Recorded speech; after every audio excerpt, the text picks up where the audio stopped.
When you wear this, your body will transform into a beauty no man has ever seen.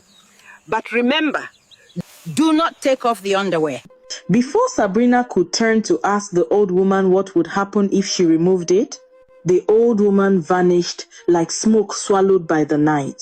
Sabrina stood there trembling, clutching the strange underwear in her hands. Her heart pounded not with excitement, but with fear. She had known suffering all her life, but magic? Magic was something told by old women near evening fires. But Sabrina's life had never been ordinary. She was born into a poor family in the quiet village of Ugbete. Everyone knew her, but never with kindness. Sabrina's body was thin like broomsticks, and her face, the villagers loved to whisper about it. See her face like God molded it in a hurry, they sneered.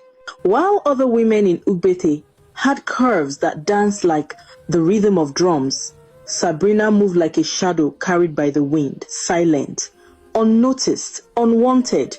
But hidden beneath all that mockery was a secret.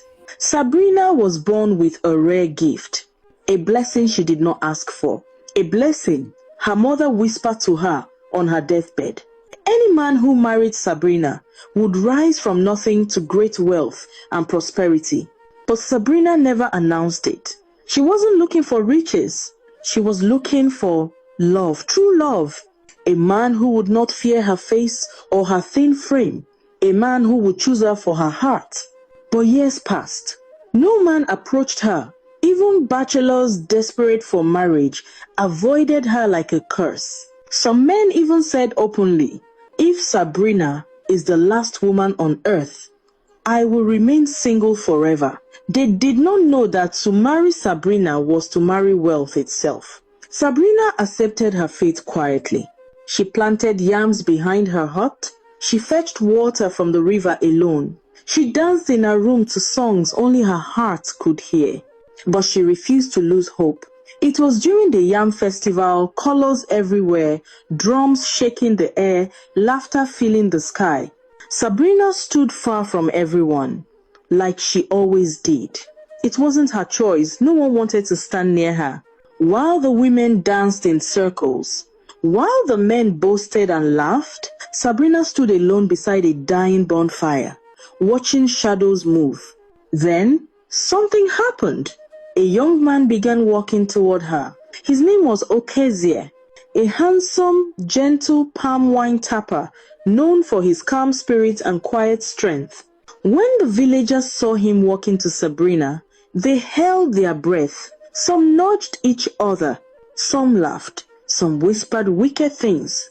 But Okezie ignored all of them. Good evening, he said softly. Sabrina looked behind her to be sure he wasn't greeting someone else. Me, she asked. Yes, you. Those two words entered her heart like warm sunlight. They talked and talked and talked. Okezie did not look away from her. He did not laugh at her. He did not shift uncomfortably. He listened. For the first time, Sabrina felt seen. At the end of the festival, he walked her home, through the quiet path that led to the outskirts of the village where she lived. He insisted. I want to make sure you get home safely, he said. And from that night, everything changed. Every evening, just before dusk, Okezie would arrive carrying a small gourd of palm wine. Sabrina would bring out her carved wooden cups. They would sit outside under the orange sky, laughing, sharing stories, teasing each other. The friendship grew, the bond deepened, and slowly, gently, beautifully, love blossomed. True love, pure love, the kind Sabrina had waited her whole life for. Okezie loved her genuinely, not for beauty, not for wealth, not for what she could become.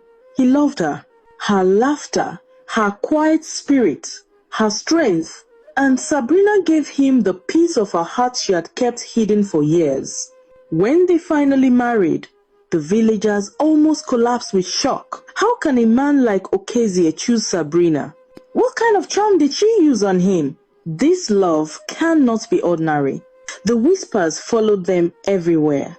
When they passed by, men shook their heads. Women hissed under their breath. Young girls mocked Sabrina openly, but Okezi held her hand tighter each time.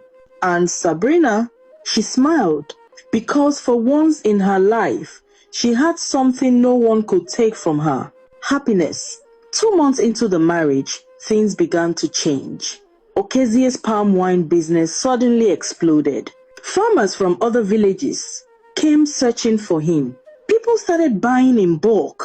He became so wealthy that the villagers began to panic with jealousy. How can a common palm wine tapper become this rich? What is happening? Before long, they discovered Sabrina's secret. Now the same men who mocked her wanted her. The same men who refused to greet her now bowed before her.